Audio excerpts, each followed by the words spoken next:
Welcome to the Stephen Mansfield Podcast.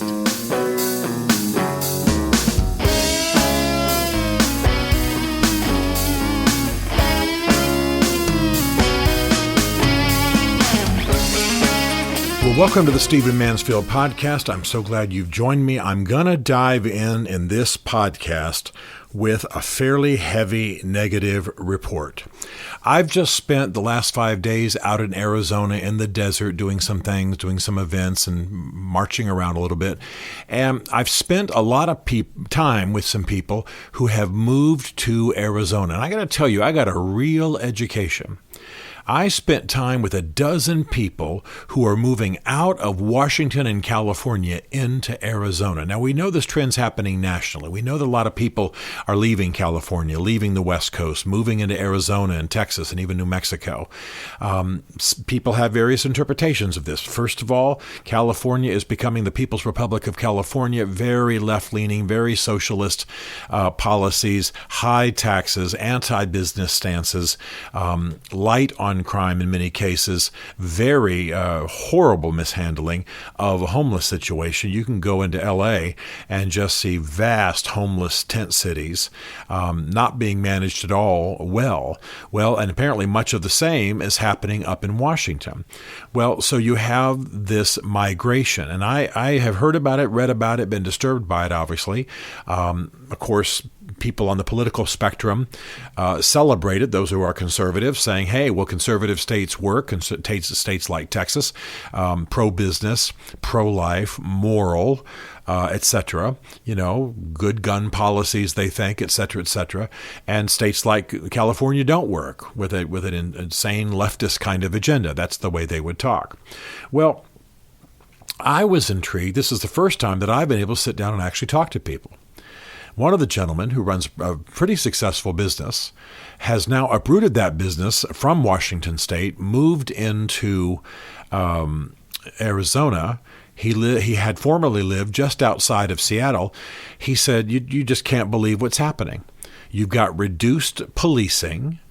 You've got economic hardship.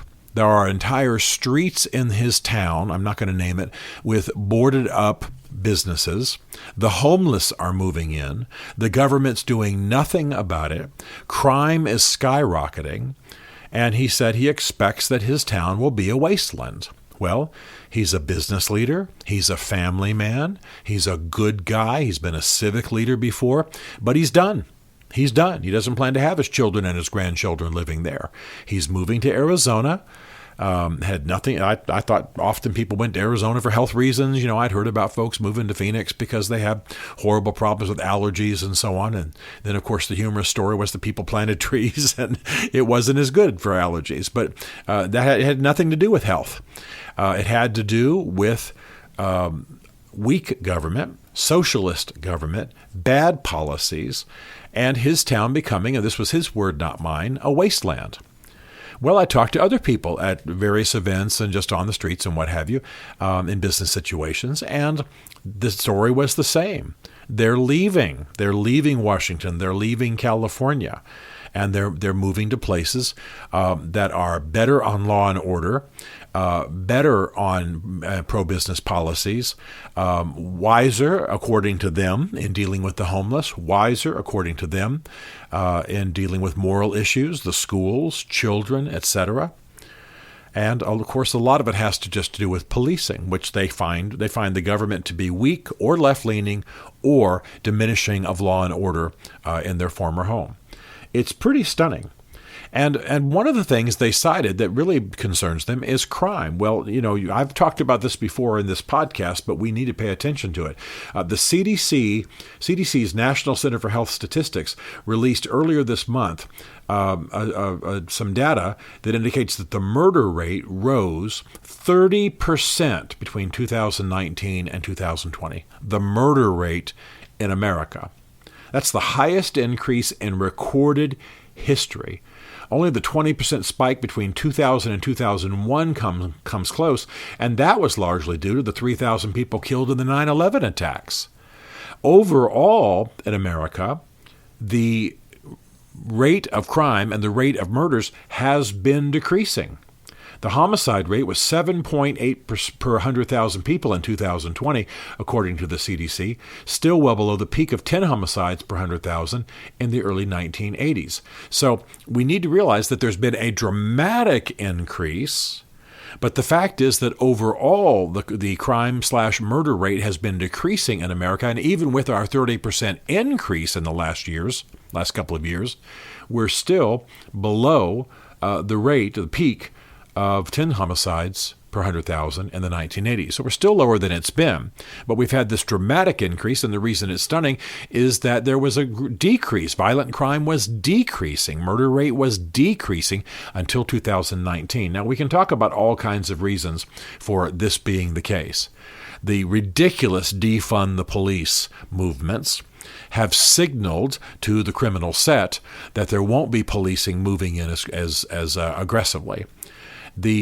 Most of these murders happen in the African American community. That's what really gets me. I got to tell you, you know, if you listen to this podcast at all, I not only have just what I believe is a God-given heart for the African American community, I live pretty much in a largely African American world. My friends say that I live in Chocolate Town, D.C.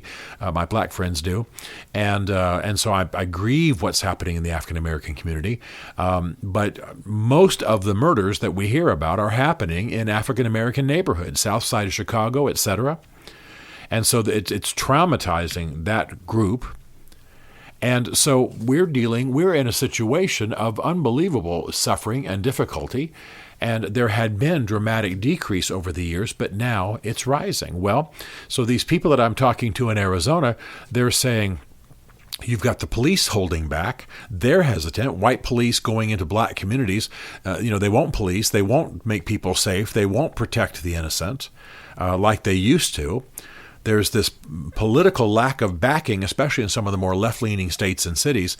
You've got a real tension going between law enforcement and the political set, and as a result, you've got the police being hesitant, unsure.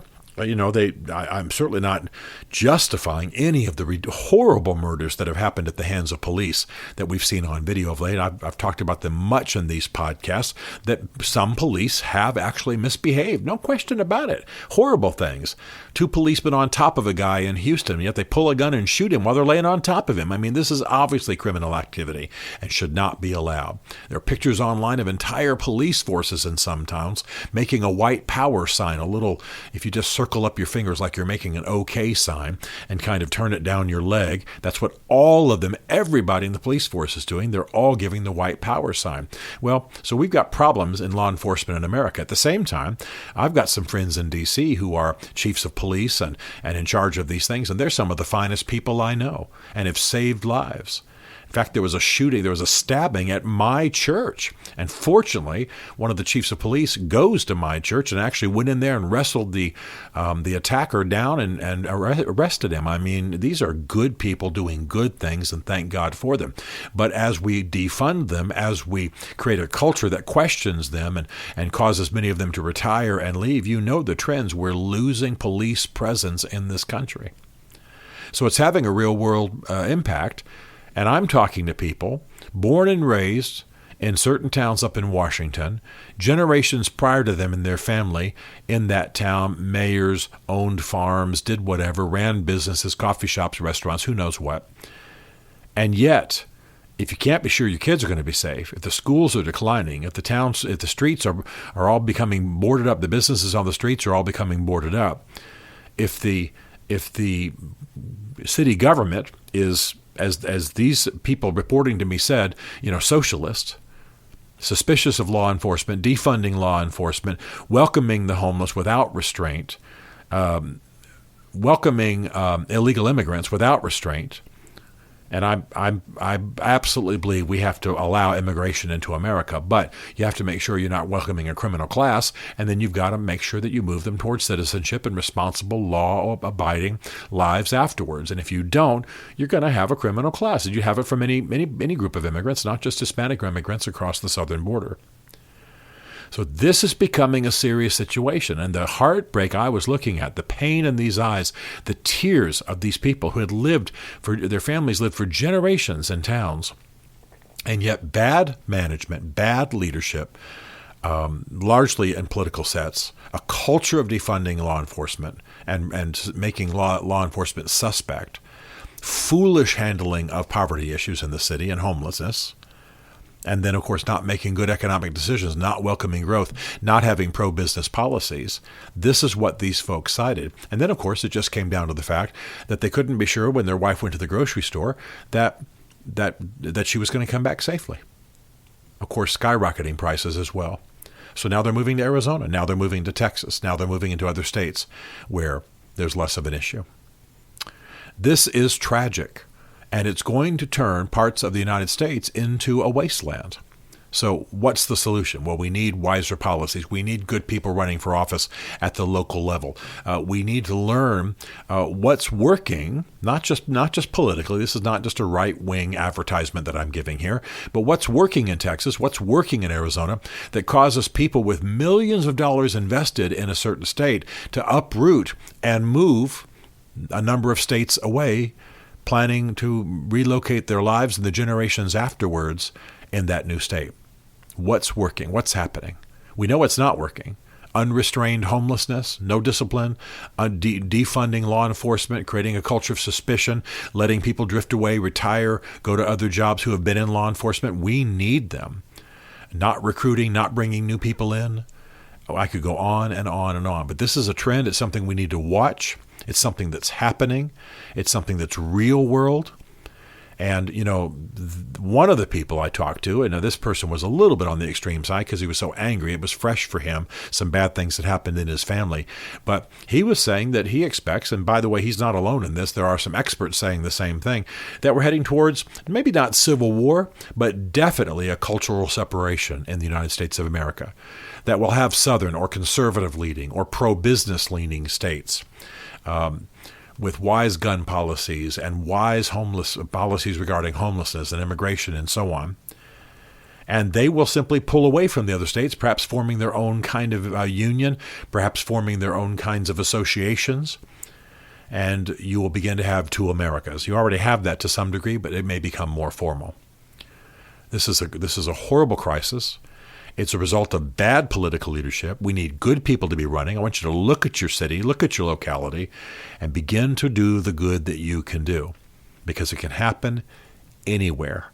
And it's happening in some of the major cities in this country, and it's certainly happening in small towns, where, by the way, it's felt to be more devastating because you can have an entire small town taken over by these forces in a very short period of time. Whereas a larger city like LA, it'll still have its prosperous parts, but other parts, of course, just look like the worst of the worst third world countries. I've been in my life of traveling and work, social work and ministry, I have been in some absolute hovels, just the worst poverty you've ever seen. A burning trash mountain in near Manila where people live. I mean, same thing in Mexico, just horrible. And it's possible that some of our cities could become that way. We got to work against it. We've got to fight for good policies. We've got to support noble law enforcement. We've got to be right and firm about homelessness. We've got to have pro-business, not pro-big business necessarily, but pro-business, a free market orientation, pro-free market orientation in these states. And we've got to have leadership that's not just attached to the liberal centers or the socialist centers and think tanks of the United States, but that use real-world practical lessons from what actually works. Because our future is being decided right now in these matters. Stephen Mansfield is a New York Times best-selling author, a popular speaker, and a frequent faith and culture commentator on Fox and CNN. His groundbreaking books on faith and society include The Faith of George W. Bush, The Search for God in Guinness, Mansfield's Book of Manly Men, and Lincoln's Battle with God. Learn more at stephenmansfield.tv.